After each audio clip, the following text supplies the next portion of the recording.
All right, what is going on? DJ Crowley here. It's the Simmer Down radio program live from home once again. And man, we have one of me and Blue's personal favorite bands in the house, Matt Poynter of the Hip Abduction. What is going on, man?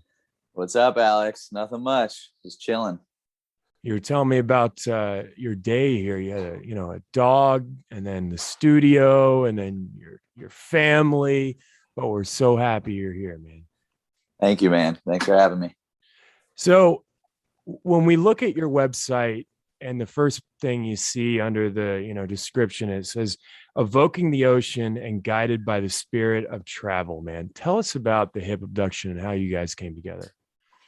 So, way back when David New, our singer, lived in the Bahamas, and he was actually a dive instructor. He did a lot of traveling, still does a lot of traveling. So the music's kind of geared around that, like just being free. And we want our music to make you feel like you're going to these places. So he started with just himself and an acoustic guitar. And then he met the original drummer, Patrick Hernley. And then Chris Powers, the bass player, came along. Well, then, Craigslist musicians come through and we had a horn section, all this stuff. And then I came into the picture when I was in college because the original drummer, Pat, was my professor. So I was at the right place, right time where he asked me to join. And we all love to travel. So I guess we just put our collective influences together, and that kind of is what inspires our music. Yeah, man. And So, I think I've known you guys for pushing 10 years now. I remember way back when you guys got booked in Knoxville at Scruffy City Hall. Up until now, it's such a crazy thought. I see all these musicians like you guys and Stick Figure and everybody just out there making moves. It's just so unbelievable to see it, man. Before we get into all this music and everything, I kind of want to talk about Florida real quick. There is a huge thing happening in Florida, and it has been happening in Florida forever. It's almost like the East Coast California. Does that sound right? you talking about the scene, the music scene? Yeah. Yeah. Yeah, it's popping off. It's crazy. Like if you go downtown or to any restaurants around here, even it used to be just like elevator music, or maybe it was like club music or something, but you go in there and now it's Revolution or Stick Figure playing on the radio. So yeah, it's the reggae scene is really popping in Florida for sure. And then you So guys have Janice Live on your doorstep, which is always a good one, right? that's one of my favorites. Yep. Out of the whole country, that's one of my favorite venues. Is Janice right in our backyard. It's such an incredible place, and there's so many unbelievable musicians coming out of there. Uh, when you guys were coming up and everything, do you think Florida and the style and everything that was happening there kind of influenced your music in any way? Um, I think our earlier music was more world influenced, like Paul Simon. And I would say, yeah, the reggae scene kind of did influence us to incorporate more reggae, because the first record, One Less Sound, didn't have that much reggae. And then the self-titled, the Blue record, that one was straight reggae because we were all heavily influenced by, either the scene or Jamaican reggae and stuff. So I would say, yeah, it Yeah. had some influence. We're going to go into the music here a little bit later. You guys have such an evolution of sound that's happened. You're genre fluid, and we're going to talk about that. But I got to talk about A Seafarer and the Infinite Dream. This new record. Personally, this is our pick for album of the year. Oh, And damn.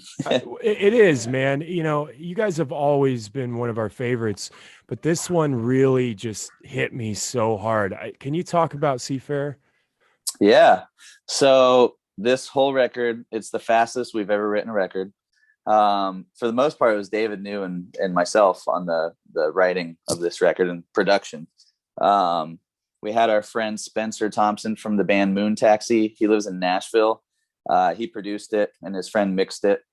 But yeah, during quarantine, there's nothing else to do. So we wrote music, and my son was still in the womb. So I set up drums in his nursery and recorded the album there. And David New lives on the other coast of Florida.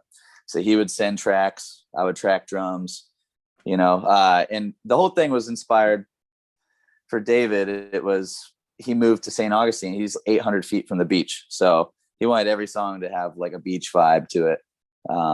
Just a relaxed flow from start to finish with the record. So yeah, David did a lot of the writing, and then I just did my tweaks before it hit Spencer for the final production finishes. So it has this, I mean, your music always has this ethereal feel, but this one almost has this liberating kind of thing happening with it. Like just this pure happiness from, you know, fill up the cup to We'll Be All Right, which is one of my personal favorites. And then you go into Spain at the end. And then my ultimate favorite, Riders on the Storm. How did that one come about? That one was all David. So David has a huge influence. Do you know the band Odessa? I have heard of them, yes. Okay, it's more electronic, chill music. And Dinu listens to a lot of that kind of stuff. So that was all him, that one right there. It was just his version, a remix. He wanted to have some sort of, you know, drum and bass kind of vibe going to it and just slow it down. And yeah, he did great on that one. I think it's my personal favorite cover ever done by a band. Yeah. You know, when a band does a cover, you can just play the song or you can make it your own. And I think you guys really did that with, you know, the world influences with the sitar sounds and all that. And, you know, how did you guys, you guys put it on the record, you know, and you guys are big fans of covers. We're going to talk about that here in a second, but did you have to go through with the Doors and talk with them about how to get rights to that or anything? So there is a company, and I can't think of the name, something Fox.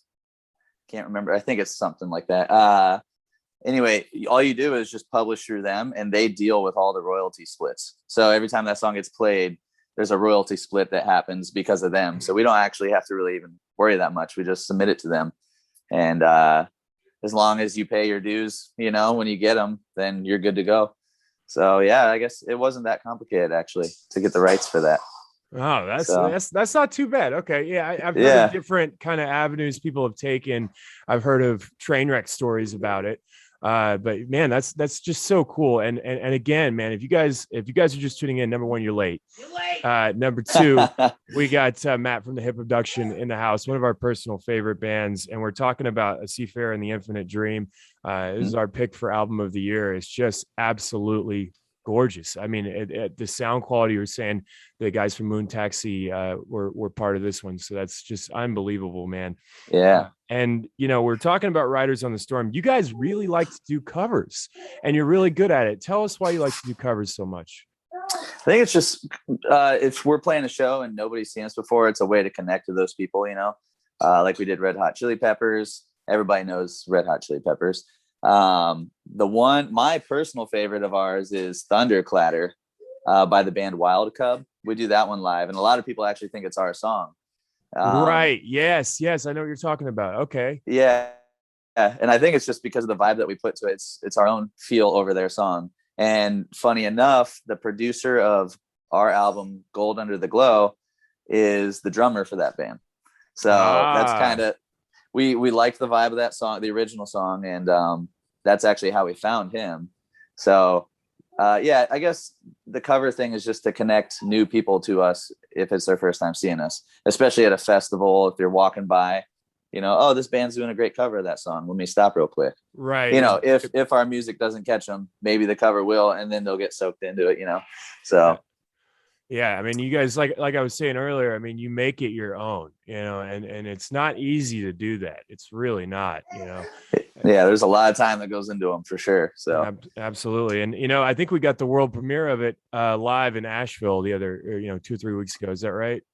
Yep. Actually, yeah, that was our first time playing it. Yeah, man. I remember me and Blue were just right front and center taking pictures. And then I hear it coming and I see these two guys to the right of me, like, that know what's up, like Children of the Sun family, you know what I mean? Yeah, they're just like, yes, they're doing it, you know. So it was that's actually the only show on the tour that we played it at. Well, you guys are huge fans of Asheville. You guys have some family up there too, right?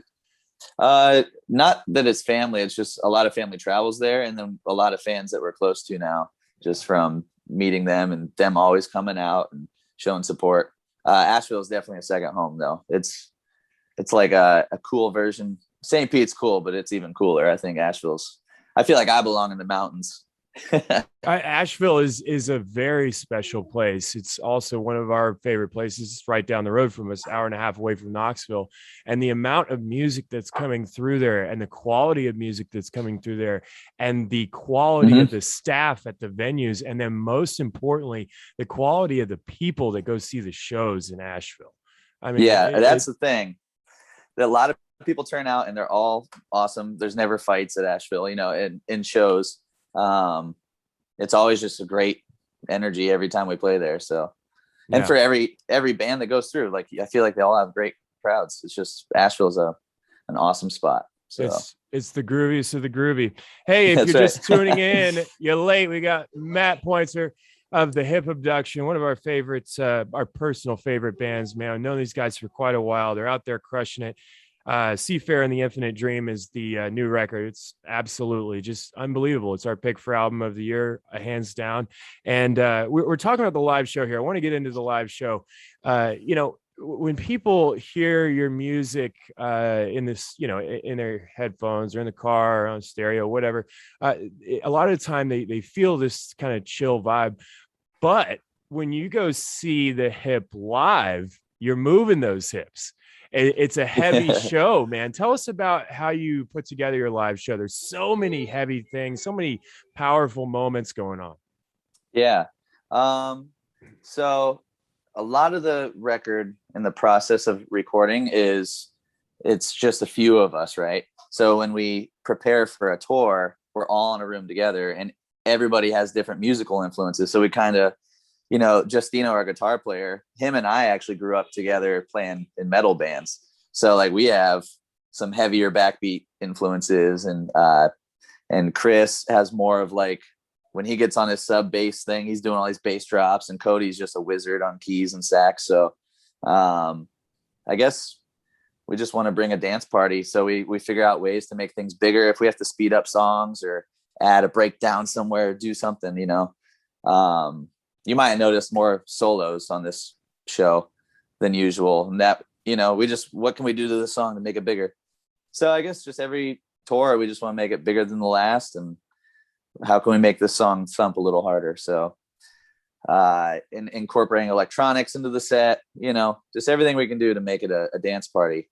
Because yes, I feel like I love when I see a band that brings something different live to the table than just replicating their album completely. So absolutely, you guys, every single anything you hear at a live show is not going to be exactly the same as what you hear on the record. And that's so important with a live show, because there's two things: there's the record and there's the live show. And I think you guys are doing really good on both ends of that.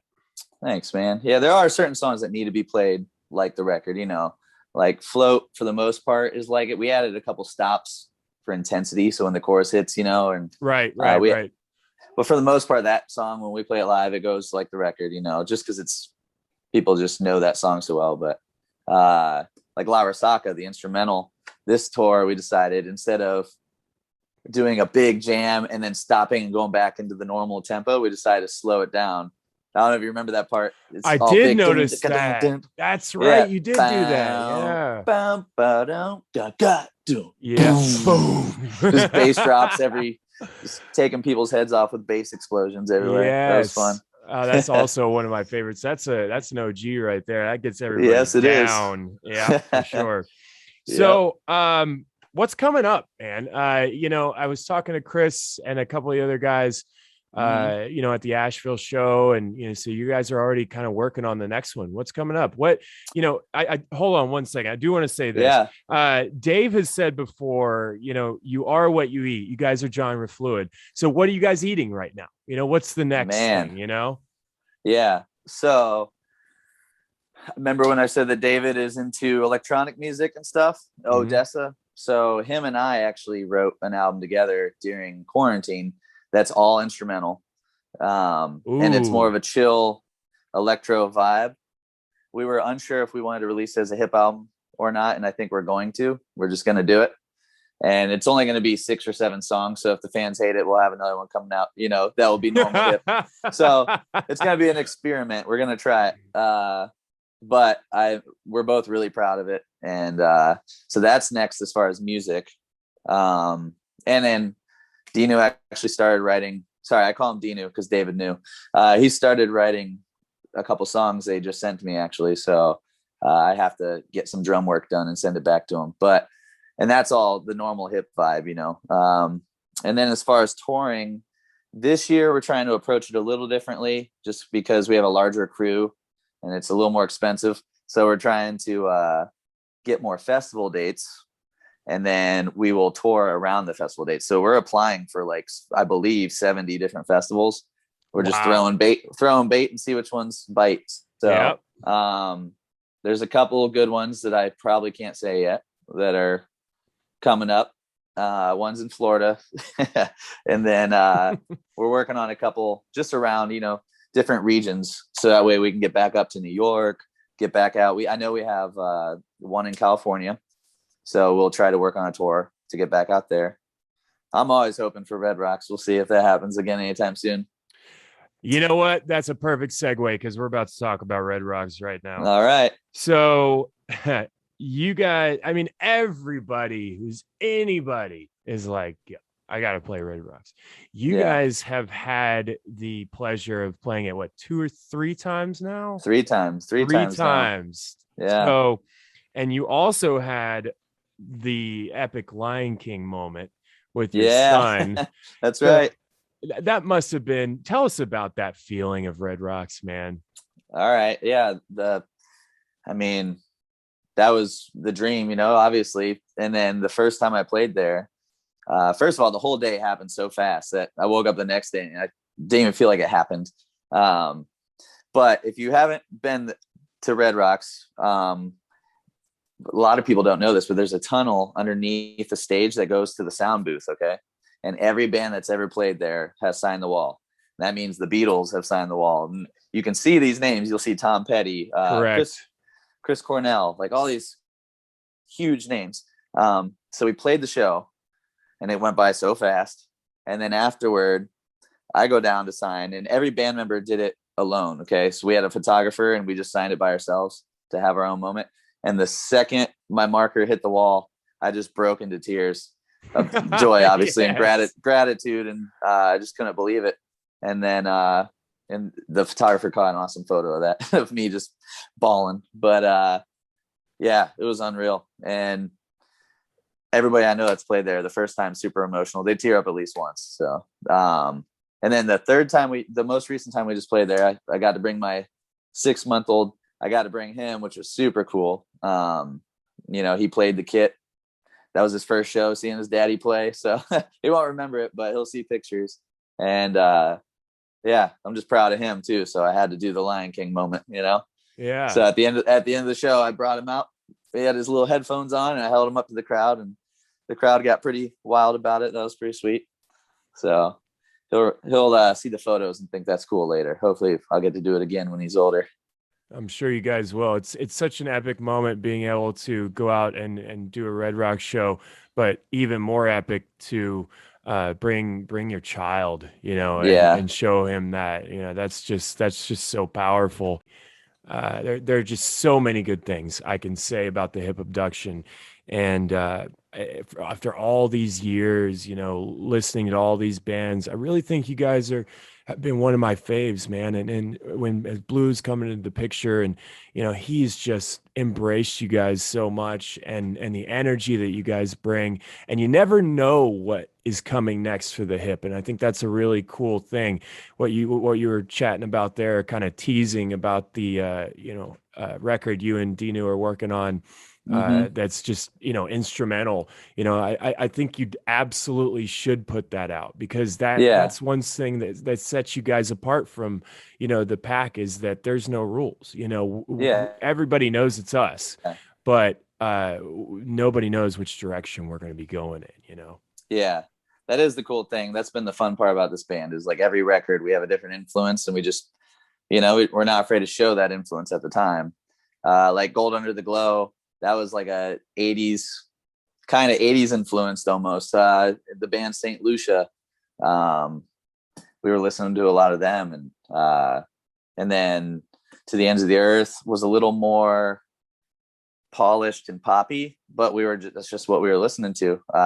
Self-Titled was heavy reggae, and then there was a lot of so the first 5 songs on that record are really reggae, and then it gets kind of, the back half gets a little more like West African influence, like La Rasaka, Golden Sky had some African influence to it. So it's just, we just try to just show our influences a little bit, but keep true to ourselves at the same time. So yeah, it's fun. You're very worldly for sure. I mean, you remember the, the Cora that you guys incorporate, and I remember nobody knew what the hell that was, until you guys brought it out. And, Simmer Down is a world and reggae music show, and being able to, spotlight those kind of different instruments, different places in the world. There's so much more music going on other than the United States of America. And a lot of people don't know that. So anybody out there that's hearing this right now, there is so much more. There's so much more. And there's so many bands in the US like you guys that know that there is, and then are incorporating that. It's crazy. We focus on Australia, New Zealand a lot. Oh, really? Yeah. I mean, there are just so many unbelievable bands, especially in the reggae and dub scene, that are coming out of Australia, New Zealand. Sticky Fingers, Catch a Fire out of New Zealand, Black Seeds, Black Seeds. Sultana. Yeah. I mean, it just goes on and on, So what have you personally been listening to, man? Oh man, you don't want to know. I'm the nerd in the band. I listen to a lot of jazz and fusion music. So yeah, I'm probably not the right person to ask for that. I've been listening to a band called Victoria, and it's instrumental prog, kind of almost metal music. Okay. I listen to Odessa a lot, actually. And yeah, my wife loves it. She always has it on at the house, and we just listen to a lot of it. David actually got me into Odessa. Let's see. I don't know if I pronounced it right, but Krungbin, you know them? Yes, I do. We're going to see them soon. Okay, yeah. They did pronounce it right. All right, they have some cool stuff. I'm trying to think. There was a band that played a festival here recently called Jungle, and I love their stuff. I would love to see them live. Their records are a little more produced. Like, I don't know if there's real drums on there, but live they have like a percussion section, real drums, and it seems like it would be a great show. Yeah. So that's another good band. What else? I think that's it right now. I haven't been listening to much new music. I don't listen to the radio or anything, so I haven't heard anything new. I just wait for somebody to come along and be like, yo, check out this record. So if you got something, what are you listening to? Skin Shape. Shape. Check out if you like Krungbin, check out Skin Shape. We interviewed him. Look this up right now. Yeah. He's out of the UK, man. And if you like Krungbin, and you will love him. Trust me. We bought the whole discography on vinyl. Awesome. Let's see. Sweet. Saved. Yep. Try the track Summer and Moment. Those are two of our favorites for sure. Hey man, it's been a blast kicking it with you, man. Thank you so much for taking time out of your busy day to do this and chat. I know you guys don't do a whole lot of interviews, and it's an honor to have you guys on. We got the poster from the show right up here. I thought I saw that. Yeah, it's here. Blue's gonna turn that camera. There we go. Yes. Yeah, and that is actually that art is insanely good. Yeah, I love it. So yeah, that guy's a beast. Yeah, we're gonna be doing that thing. We're gonna be doing that thing for show. And hey, shout out to Derek Opperman, man, who is my buddy who was TMing you guys on the past tour. I hope you guys had a blast with him. He's such a good guy, man. Yeah, he's an awesome dude. Yeah, super awesome guy. Yeah, the family is strong, man, and it always will be. One last question for you before we go. How can everybody find more about the Hip Abduction? All right, we're on Instagram, just the Hip Abduction. We're on Facebook, the Hip Abduction. We're always putting stuff on YouTube. We actually have a music video coming out very soon for for Pacific Coast Highway, like an actual music video with Trevor in it and everything. And then what else? The hipabduction.com. That's tour dates, you know. You can find our tour dates, any merch. It's not too late for those Christmas ornaments, you know. So yeah, that's it. Yeah, and that Seafarer vinyl pre-order, is that available yet? So it's kind of a weird thing because all the companies are saying that there's just such a back order. Like if we put our order in now, it won't even be here till June. So we're kind of having an issue with that right now, but it will be out soon. We're hoping. Yeah. So apparently everything's just like everything else in the world right now. They're just out of things, and I don't know how, but they just don't have the materials to do what they need to do. So hopefully soon everything gets 100% back, right? It will. The shows are coming back, so that's awesome. Yep. Live music is back. All right. So last thing here. I haven't interviewed you before, but I have interviewed Chris. So you get the question one more time. Thank you so much, Matt. hipabduction.com. And what does reggae mean to you? What does reggae mean to me? It means just feeling good. I know that's cliche, but it is. Just relaxing and peace. Peace to you, brother. Thank you so much for coming on. We'll see you soon, okay? Yes, sir. Yes. Thank you. Appreciate you. Absolutely. All right. Take it easy.